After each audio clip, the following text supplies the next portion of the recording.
अध्याय 11। आपका अवचेतन मन सफलता में साझेदार है। सफलता का सच्चा आंतरिक अर्थ जीवन में सफल बनना है। इस धरती पर दीर्घकालीन शांति, खुशी और सुख पाने को सफलता के संज्ञा दी जा सकती है। इनका अनुभव ही वह अनंत जीवन है जिसके बारे में ईसा मसीह ने कहा है। जीवन की सच्ची चीजें जैसे शांति, सद्भाव, अखंडता, सुरक्षा और खुशी अमूर्त हैं। वे इंसान के गहरे स्वरूप से उत्पन्न होती है। इन गुणों पर मनन करने से स्वर्ग की ये खजाने हमारे अवचेतन में उतर आते हैं। यही वह सच्ची जगह है जहाँ घुन और जंग कमजोर नहीं करती है और जहाँ चोर धावा बोलकर चुराते नहीं हैं। सफलता के 3 पायदाने। सफलता की अति महत्वपूर्ण पहली पायदान उस काम का पता लगाना और करना है जिससे आप प्रेम करते हैं। जब तक आप अपने काम से प्रेम न करते हो तब तक संभवतः आप उसमें खुद को सफल नहीं मानेंगे, भले ही दुनिया आपको बहुत सफल कहती रहे। काम से प्रेम होने पर आपके मन में उसे करने की गहरी इच्छा होती है। अगर कोई युवती मनोचिकित्सक बनने की इच्छा रखती हो तो डिप्लोमा लेकर उसे दीवार पर टांग लेना ही काफी नहीं है। वह उस क्षेत्र में आगे काम करना चाहेगी, सम्मेलनों में भाग लेगी और मस्तिष्क तथा इसकी कार्यविधि का अध्ययन करती रहेगी। वह दूसरे क्लिनिकों में जाएगी और नवीनतम वैज्ञानिक जर्नल पढ़ेगी। दूसरे शब्दों में वह इंसानी कष्ट को कम करने की नवीनतम तरीकों के बारे में ज्ञान हासिल करती रहेगी, क्योंकि वह अपने रोगियों के हितों को सर्वोच्च प्राथमिकता देती है। लेकिन हो सकता है ये शब्द पढ़कर आप यह सोचने लगे, मैं पहला कदम नहीं उठा सकता क्योंकि मैं यही नहीं जानता हूँ कि मैं क्या करना चाहता हूँ। मुझे यह पता ही नहीं है कि मैं किस काम से प्रेम करता हूँ। मैं कोई क्षेत्र कैसे चुन सकता हूँ जिससे मैं प्रेम करूँ। अगर आपकी स्थिति यह है तो मार्गदर्शन के लिए इस तरह प्रार्थना करें। मेरे अवचेतन मन की असीमित बुद्धिमत्ता जीवन में मेरी सच्ची जगह मेरे सामने प्रकट कर रही है। इस प्रार्थना को धीरे धीरे सकारात्मक तरीके और प्रेम से अपने अवचेतन मन के सामने दोहराएं। जब आप आस्था और विश्वास से जुटे रहेंगे तो आपको भावना, संकेत या किसी निश्चित दिशा में प्रवृत्ति के रूप में जवाब मिलेगा। यह स्पष्टता और शांति से तथा आंतरिक मौन जागरूकता से आपके सामने प्रकट हो जाएगा। सफलता की दूसरी पायदान काम की किसी विशिष्ट शाखा में विशेषज्ञता हासिल करना और उसमें उत्कृष्ट बनने की इच्छा रखना है। मान ले कोई विद्यार्थी केमिस्ट्री के क्षेत्र को पेशे के रूप में चुनता है। उसे इस क्षेत्र की किसी एक शाखा पर अपना ध्यान केंद्रित करना चाहिए और अपना सारा समय तथा ध्यान उसी चुने हुए क्षेत्र पर केंद्रित करना चाहिए ताकि वह उसका विशेषज्ञ बन जाए। उसके उत्साह के कारण वह अपने क्षेत्र में ज्यादा से ज्यादा जानकारी हासिल करना चाहेगा। अगर संभव हो तो वह बाकी सबसे ज्यादा जानने की कोशिश करेगा। उसे अपने काम में बहुत उत्साहपूर्ण दिलचस्पी लेना चाहिए और उसके मन में दुनिया की सेवा करने की इच्छा होनी चाहिए। जो सबसे महान है उसे सेवक बनना होगा। इस मानसिक नजरिए और उस व्यक्ति के नजरिए में बहुत बड़ा विरोधाभास है जो जैसे तैसे आजीविका कमाना चाहता है। जैसे तैसे आजीविका कमाना सच्ची सफलता नहीं है। लोगों के लक्ष्य ज्यादा महान, उदात्त और परोपकारी होने चाहिए। उन्हें दूसरों की सेवा करनी चाहिए और अपनी रोटी पानी में बहानी चाहिए। तीसरा कदम सबसे महत्वपूर्ण है। आपको यह सुनिश्चित करना चाहिए कि आप जो करना चाहते हैं वह सिर्फ आपको ही सफल न बनाए। आप इच्छा स्वास्थ्यपूर्ण नहीं होनी चाहिए। इससे मानवता को लाभ होना चाहिए, सर्किट पूरा होना चाहिए। दूसरे शब्दों में आपका उद्देश्य दुनिया की सेवा करना या लाभ पहुंचाना होना चाहिए। अगर आप सिर्फ अपने ही लाभ के लिए काम करते हैं तो आप इस अनिवार्य सर्किट को पूरा नहीं करते हैं। हो सकता है आप सफल नजर आए, लेकिन आपने अपने जीवन में जो शॉर्ट सर्किट किया है वह आगे चलकर सीमा या बीमारी की ओर ले जा सकता है। सच्ची सफलता का पैमाना हो सकता है इस मोड़ पर आप सोच रहे हो उस आदमी के बारे में, क्या जिसके बारे में मैंने टीवी पर अभी खबर देखी है। उसने तो धोखेबाजी करके शेयर बाजार से करोड़ों डॉलर कमाए हैं। उससे ज्यादा सफल तो कोई नहीं लगता है और मुझे नहीं लगता कि वह मानवता को लाभ पहुंचाने की जरा भी परवाह करता होगा। इस तरह के मामले बहुत आम हैं, लेकिन हमें सावधानी से उनकी हकीकत समझनी होगी। हो सकता है कोई व्यक्ति कुछ समय के लिए सफल नजर आए, लेकिन धोखे से हासिल धन अक्सर पंख लगाकर उड़ जाता है। इसके अलावा जब हम किसी दूसरे को लूटते हैं तो हम खुद को लूटते हैं। जिस कमी और सीमा की मानसिकता से हमने व्यवहार किया है, वह दूसरे तरीके से भी खुद को प्रकट करती है, जैसे हमारे शरीर, पारिवारिक जीवन और लोगों के साथ हमारे संबंधों में। जो भी हम सोचते हैं और महसूस करते हैं वही होता है। हम जिसमें विश्वास करते हैं वही होता है। धोखे से दौलत इकट्ठी करने वाले व्यक्ति को सफल नहीं माना जा सकता। मानसिक शांति के बिना कोई सफलता नहीं होती है। किसी व्यक्ति की दौलत का क्या फायदा अगर वह रात को सो नहीं सकता है, बीमार है या उसमें अपराध बोध की ग्रंथि है। मैं एक बार लंदन में एक अपराधी से मिला जिसने मुझे अपने कुछ कारनामे बताए। उसने बहुत सारी दौलत इकट्ठी कर ली थी और वह लंदन के बाहरी इलाके में अपने मकान में विलासिता से रहता था। गर्मियों में वह फ्रांस के घर में विलासिता का जीवन गुजारता था। विलासिता से, लेकिन आराम से नहीं। उसे हमेशा डर लगा रहता था कि स्कॉटलैंड यार्ड उसे कभी भी गिरफ्तार कर लेगा। उसे कई आंतरिक समस्याएं थी जो निश्चित रूप से उसके सतत डर और गहराई में जमी अपराध बोध की ग्रंथि से उत्पन्न हुई थी।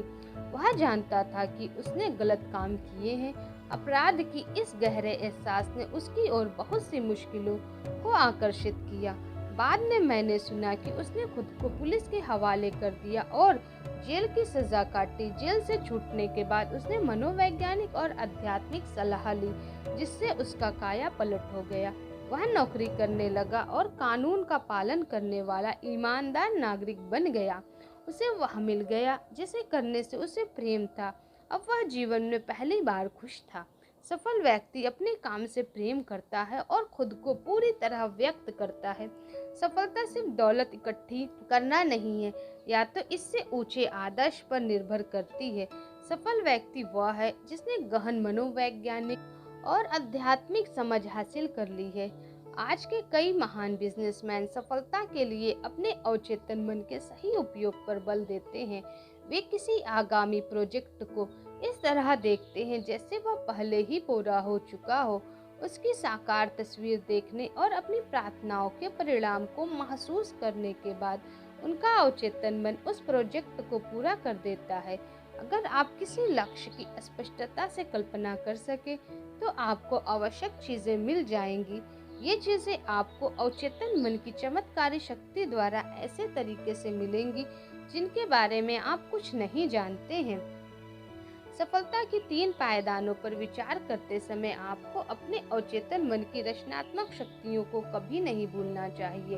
यही सफलता की किसी भी योजना में सारे कदमों के पीछे की शक्ति है। आपका विचार रचनात्मक है। विचार भावना के साथ मिलकर कल्पनावादी आस्था या विश्वास बन जाता है और तुम्हारे विश्वास के अनुरूप तुम्हें दिया जाएगा।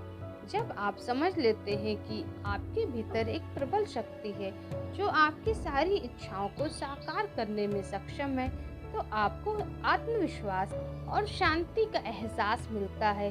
आप चाहे जो काम करते हो, आपको अपने अवचेतन मन के नियम अवश्य सीखने चाहिए। जब आप जानते हैं कि आपने मन की शक्तियों का कैसे प्रयोग किया जाए, जब आप खुद को पूरी तरह अभिव्यक्त कर रहे हो और अपनी प्रतिभा से दूसरों को लाभ पहुंचा रहे हो, तो आप सच्ची सफलता के अचूक मार्ग पर हैं।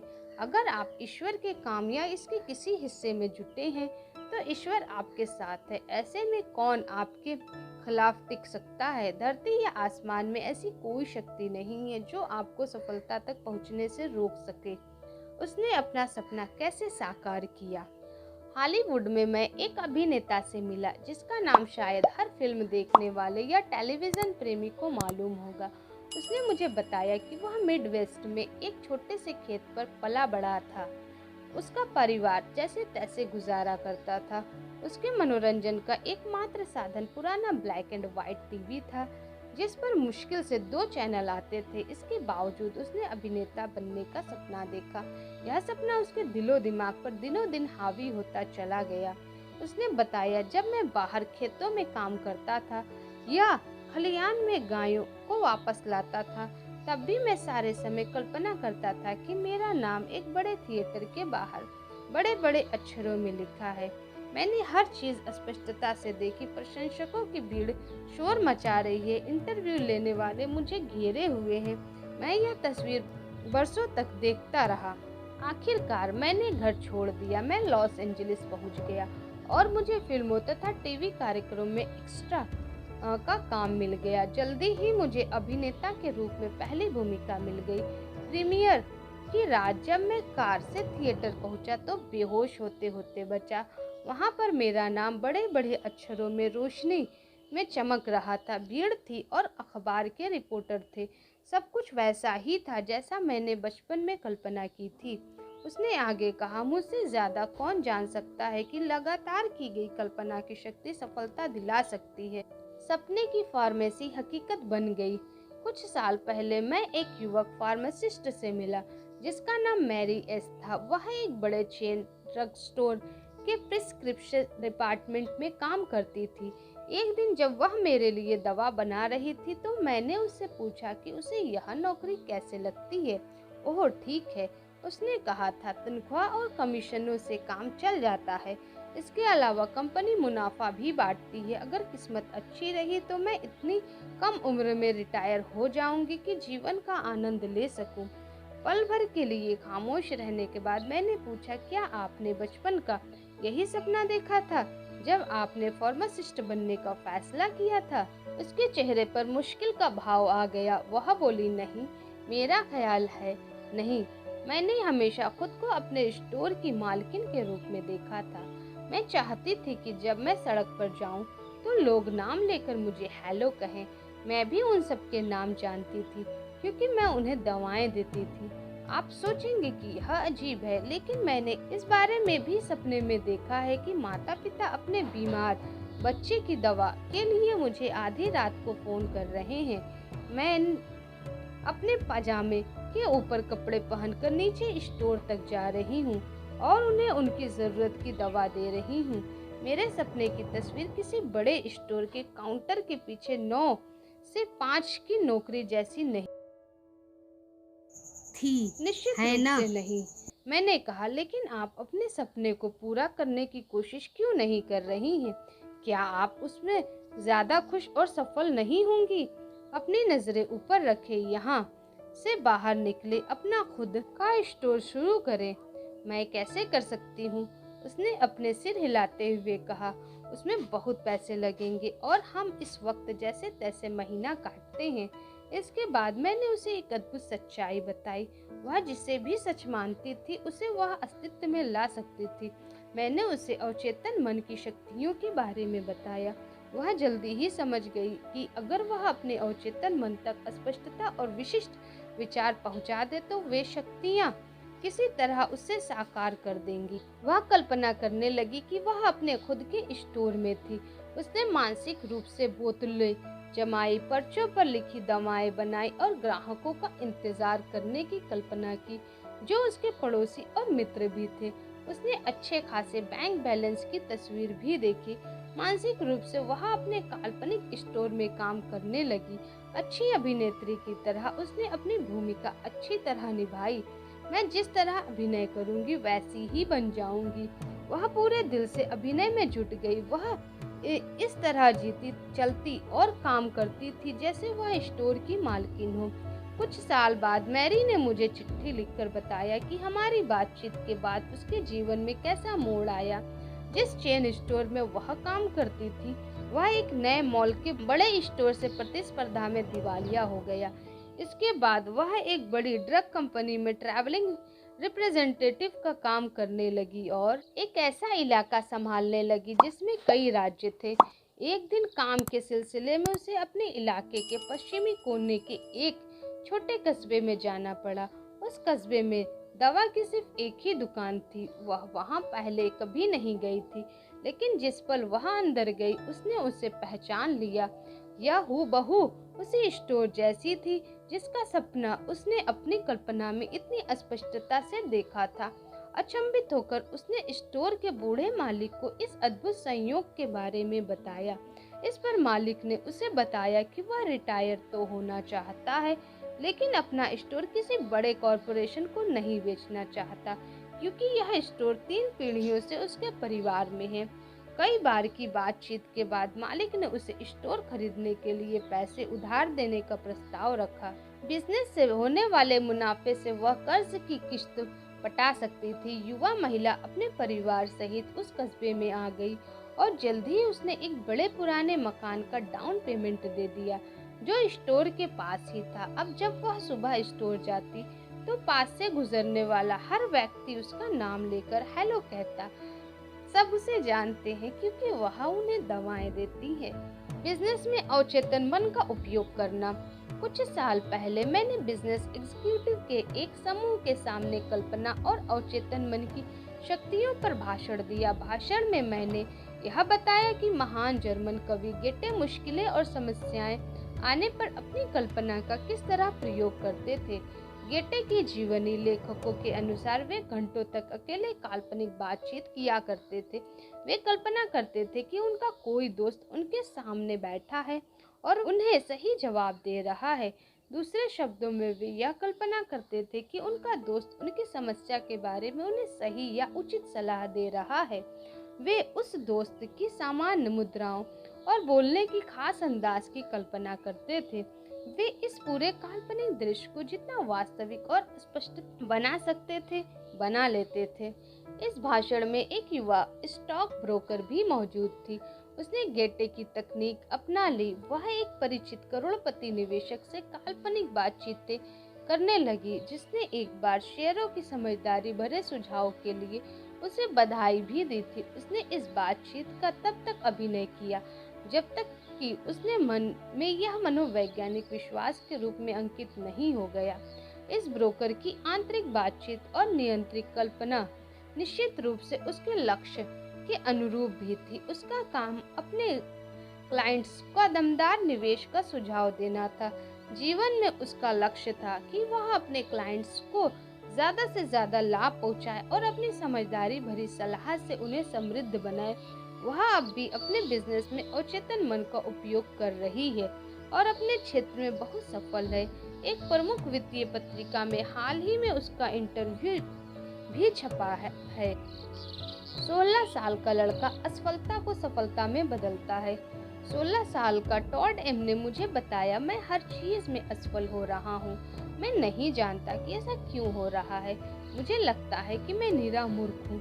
शायद अच्छा यही रहेगा कि उनके स्कूल से निकालने से पहले मैं खुद ही स्कूल छोड़ दूं।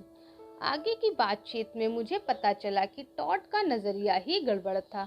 वह अपनी पढ़ाई के बारे में उदासीन था और अपने कुछ टीचर्स तथा सहपाठियों के प्रति द्वेष भी पाले था। मैंने उसे सिखाया कि पढ़ाई में सफल होने के लिए वह अपने अवचेतन मन का इस्तेमाल कैसे कर सकता है।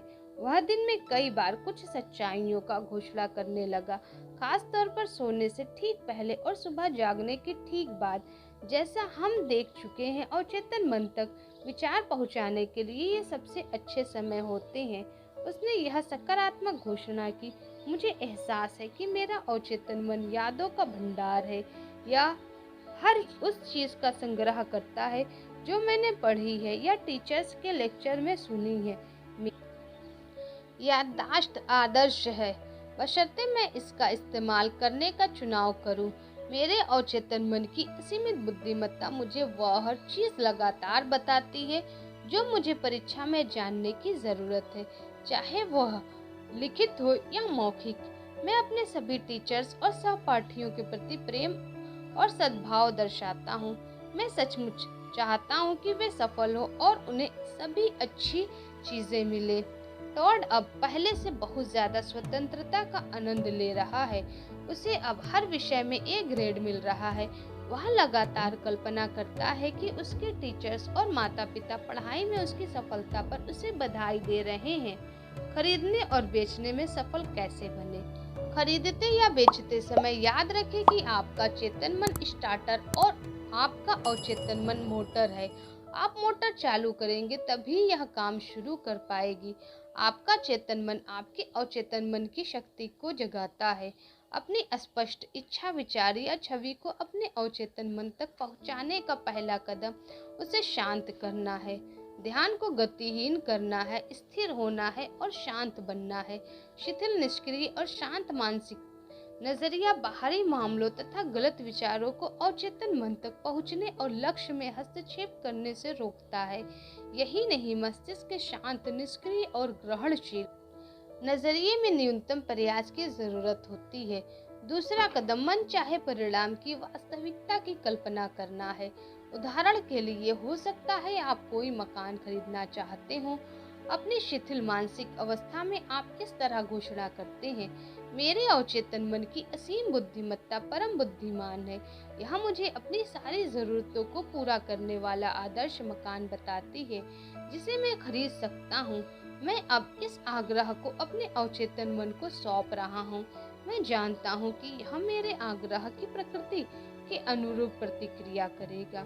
मैं इस आग्रह को पूर्ण आस्था और विश्वास के साथ उसी तरह मुक्त कर रहा हूँ जिस तरह किसान जमीन में बीज बोता है, विकास के नियमों में अंदरूनी विश्वास के साथ। आपकी प्रार्थना का जवाब अखबार के किसी विज्ञापन या दोस्त से मिल सकता है, या हो सकता है कि आपको किसी खास मकान की तरफ सीधे मार्गदर्शन दिया जाए जो ठीक वैसा ही होगा जैसा आप चाहते हो। प्रार्थना का जवाब कई तरीकों से मिल सकता है। मुख्य बात यह है कि जवाब हमेशा मिलता है, बशर्ते आपको अपने अवचेतन मन के काम करने पर पूरा विश्वास हो। मान ले खरीदने के बजाय आप कोई मकान, जमीन या जायदाद बेचना चाहते हो। अवचेतन मन की असीमित बुद्धिमत्ता पर भरोसा करने की यही नीति आपको सटीक मार्गदर्शन देगी। लॉस एंजलिस में अपना मकान बेचते समय मैंने एक तकनीक का इस्तेमाल किया। जब मैंने यह तकनीक अपनी पहचान के कई रियल एस्टेट ब्रोकर्स को बताई तो वे भी इसका इस्तेमाल करने लगे। इससे उन्हें उल्लेखनीय परिणाम मिल रहे हैं। मैंने अपने मकान के सामने घास पर एक साइन बोर्ड लगाया है जिस पर लिखा था बेचना है। उस रात सोने से ठीक पहले मैंने खुद से पूछा, मान लो तुम्हें घर के लिए खरीदार मिल गया तो फिर तुम क्या करोगे? जवाब था, मैं बेचना है के साइन बोर्ड को कचरे में फेंक दूंगा। अपने मस्तिष्क के अंदरूनी पर्दे पर मैंने एक विस्तृत दृश्य देखा। मैंने साइन बोर्ड पकड़ा, उसे जमीन से उखाड़ा, अपने कंधे पर रखा और मकान पीछे कूड़ेदान की तरफ ले गया। मैंने उसे फेंकते हुए कहा, मदद के लिए धन्यवाद, लेकिन अब मुझे तुम्हारी जरूरत नहीं है। मैं गहरी संतुष्टि के एहसास के साथ सोने गया कि काम पूरा हो गया था। अगले दिन एक आदमी ने मुझे उस मकान का बयाना दे दिया और कहा, अब आप उस साइन बोर्ड को फेंक सकते हैं, अब आपको उसकी जरूरत नहीं है। मैंने उसकी सलाह पर अमल किया। मैंने साइन बोर्ड उखाड़ा और उसे फेंक दिया। आंतरिक क्रिया ने बाहरी क्रिया को साकार कर दिया। इसके बारे में नया कुछ नहीं है, जैसा भीतर वैसा बाहर। दूसरे शब्दों में, आपके अवचेतन मन पर छपी तस्वीर जैसी होगी वैसी ही दृश्य आपके जीवन के पर्दे पर उभरेगा। बाहरी स्वरूप आंतरिक स्वरूप का प्रतिबिंब दिखाता है। बाहरी कर्म आंतरिक कर्म का अनुसरण करता है। यहाँ घर, जमीन या जायदाद बेचने का एक और प्रभावी तरीका बताया जा रहा है। धीरे धीरे, शांति से और भावना के साथ यह सकारात्मक घोषणा करें, असीमित बुद्धिमत्ता इस मकान के उस खरीदार को मेरी ओर आकर्षित कर रही है जो इसे चाहता है और इसमें समृद्ध होता है। इस खरीदार को मेरे पास मेरे अवचेतन मन के रचनात्मक ज्ञान ने भेजा है जो कभी गलतियां नहीं करता है। हो सकता है वह खरीदार कई और मकान देखे, लेकिन मेरा मकान ही उसे पसंद आएगा और वह इसे ही खरीदेगा क्योंकि उसके भीतर की असीमित बुद्धिमत्ता उसका मार्गदर्शन करेगी। मैं जानता हूँ कि खरीदार सही है, सही समय सही है और कीमत सही है। इसके बारे में हर चीज सही है। मेरे अवचेतन मन का अधिक गहरा प्रवाह अब हम दोनों को दैवीय विधान में एक साथ ला रहा है।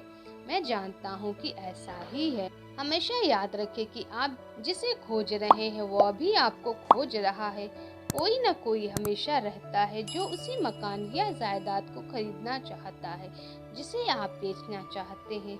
अपने अवचेतन मन की शक्तियों का सही इस्तेमाल करके आप अपने मस्तिष्क से प्रतिस्पर्धा का सारा एहसास और खरीदने बेचने की सारी चिंता खत्म कर देते हैं। वह जो चाहती थी उसे पाने में कैसे सफल हुई। एक युवा महिला मार्गरेट टी नियमित रूप से मेरे भाषणों और क्लासों में आती थी। अपने घर से हॉल तक आने के लिए उसे 3 बार बस बदलनी पड़ती थी। हर बार भाषण सुनने आते समय उसे 1.5 घंटा लगता था। एक दिन वह मेरा भाषण सुनने आई जिसमें मैंने बताया कि एक युवक को अपनी नौकरी के सिलसिले में कार की जरूरत थी और कल्पना के प्रयोग से वह उसे मिल गई। वह घर गई और भाषण में सुनी तकनीक आजमाने लगी। उसने बाद में मुझे चिट्ठी लिखकर बताया कि उसने मेरे तरीकों से को कैसे लागू किया और उसके बाद क्या हुआ। मैंने वह चिट्ठी उसकी अनुमति से यहाँ छाप रहा हूँ। प्रिय डॉक्टर मर्फी, मैं जानती थी कि व्यक्तिगत विकास के लिए मुझे कार की सख्त जरूरत थी। इसके अलावा कोई रास्ता नहीं था कि मैं आपके भाषण नियमित रूप से सुनने आ सकूं। मैंने फैसला किया कि चाहे मुझे कार पाने में जितना भी समय लगे, मुझे उस कार को पाने की कोशिश करनी चाहिए जिसका मैंने हमेशा सपना देखा था, कैडिलैक कार। अपनी कल्पना में मैंने वे सारे कदम उठाए जो मैं करती अगर मैं सचमुच कार खरीदती और चलाती। मैंने खुद को शोरूम में जाते देखा और उस मॉडल का टेस्ट ड्राइव लेते देखा। जी, मुझे पसंद था। मैंने बार बार कैडिलैक पर हक जताया। मैंने कार में बैठने, उसे चलाने, उसके डैशबोर्ड को छूने की मानसिक तस्वीर देखी और लगातार 2 सप्ताह तक देखती रही। पिछले सप्ताह मैं कैडिलैक चलाकर आपका भाषण सुनने आई थी। इंगलवुड में रहने वाले मेरे अंकल की मृत्यु हो गई थी और वे अपनी कैडिलैक तथा सारी जायदाद मेरे नाम कर गए थे। कई उत्कृष्ट एग्जीक्यूटिव्स द्वारा अपनाई जाने वाली सफलता की तकनीक। कई शीर्षस्थ बिजनेस एग्जीक्यूटिव दिन में कई बार सफलता शब्द का तब तक इस्तेमाल करते हैं जब तक कि उन्हें यह विश्वास नहीं होने लगता है कि उन्हें सफलता मिल गई है। वे जानते हैं कि सफलता के विचार में सफलता के सभी अनिवार्य तत्व शामिल हैं। इसी तरह आप भी सफलता शब्द को आस्था और विश्वास के साथ दोहराएं। आपका अवचेतन मन इसे आपके बारे में सच मान लेगा और आपको सफलता की प्रेरणा देगा। आप अपने कल्पनावादी विश्वासों, छापों और विश्वासों को व्यक्त करने के लिए विवश हैं। सफलता का आपके लिए क्या मतलब है? बेशक आप अपने घरेलू जीवन और दूसरों के साथ संबंधों में सफल बनना चाहते हैं। आप अपने चुने हुए काम या व्यवसाय में उत्कृष्ट बनना चाहते हैं। आप एक सुंदर घर और दौलत चाहते हैं ताकि आप आराम और सुख से रह सके। आप अपने प्रार्थना जीवन और अपने अवचेतन मन की शक्तियों के संपर्क में सफल बनना चाहते हैं। आप एक बिजनेस एग्जीक्यूटिव भी हैं क्योंकि आप जीने के व्यवसाय में हैं। आप जो करना चाहते हैं और जिस वस्तु के मालिक बनना चाहते हैं उसकी कल्पना करके सफल एग्जीक्यूटिव बने, कल्पनाशील बने, मानसिक रूप से सफलता की वास्तविक तस्वीर देखें, इसकी आदत डालें, हर रात को सफलता और पूर्ण संतुष्टि के एहसास के साथ सोने जाए। अंततः आप अपने अवचेतन में सफलता का विचार बोने में कामयाब हो जाएंगे। यकीन करें कि आप सफल होने के लिए पैदा हुए हैं और प्रार्थना करने से चमत्कार हो जाएगा। याद रखने लायक विचार, सफलता का मतलब सफल जीवन है। अगर आप शांत, खुश, सुखी हैं और अपना प्रिय काम कर रहे हैं तो आप सफल हैं। पता लगाएं कि आपको कौन सा काम प्रिय है, फिर उसे कर दें। अगर आप अपनी सच्ची अभिरुचि नहीं जानते हैं तो मार्गदर्शन के लिए प्रार्थना करें और यह आपको मिल जाएगी। अपने खास क्षेत्र में विशेषज्ञ बने और इसके बारे में किसी अन्य व्यक्ति से ज्यादा जानने की कोशिश करें। सफल व्यक्ति स्वार्थी नहीं होते। जीवन में उनकी प्रमुख इच्छा मानवता की सेवा है। मानसिक शांति के बिना कोई सच्ची सफलता नहीं मिलती है। सफल व्यक्ति के पास गहन मनोवैज्ञानिक और आध्यात्मिक समझ होती है। अगर आप किसी उद्देश्य की स्पष्टता से कल्पना करते हैं तो अचेतन मन की चमत्कारी शक्ति आपको सारी आवश्यक वस्तुएं प्रदान कर देगी। आपका विचार भावना के साथ जुड़कर कल्पनावादी विश्वास बन जाता है और आपके विश्वास के अनुसार आपको मिलेगा। लगातार कल्पना करने से आपकी अवचेतन मन की चमत्कारी शक्तियाँ प्रेरित होती हैं। अगर आप नौकरी में प्रमोशन चाहते हैं तो कल्पना करें कि आपका मालिक, सुपरवाइजर या कोई प्रियजन प्रमोशन पर आपको बधाई रहा है। इस तस्वीर को स्पष्ट और वास्तविक बनाएं। आवाज सुने, मुद्राएं देखें और इसकी वास्तविकता को महसूस करें। ऐसा करते रहें। बार बार दोहराने से आपकी मनोकामना सुखद रूप से पूरी हो जाएगी। आपका अवचेतन मन यादों का भंडार है। आदर्श याददाश्त के लिए बार बार सकारात्मक घोषणा करें। मेरे अवचेतन मन की असीमित बुद्धिमत्ता मुझे वह हर चीज याद दिलाती है जो मैं कभी भी कहीं भी जानना चाहता हूँ। अगर आप मकान या जायदाद बेचना चाहते हैं तो धीरे धीरे, शांति से और भावना से यह सकारात्मक घोषणा करें। असीमित बुद्धिमत्ता इस मकान या जायदाद के खरीदार को मेरी ओर आकर्षित कर रही है जो इसे चाहता है और इसमें समृद्ध होता है। इस जागरूकता को कायम रखें और आपके अवचेतन मन का अधिक गहरा प्रवाह है इसे साकार कर देगा। सफलता के विचार में सफलता के सभी तत्व शामिल है। सफलता शब्द बार बार आस्था और विश्वास के साथ दोहराएंगे तो अवचेतन मन आप पर सफल होने के लिए दबाव डालेगा।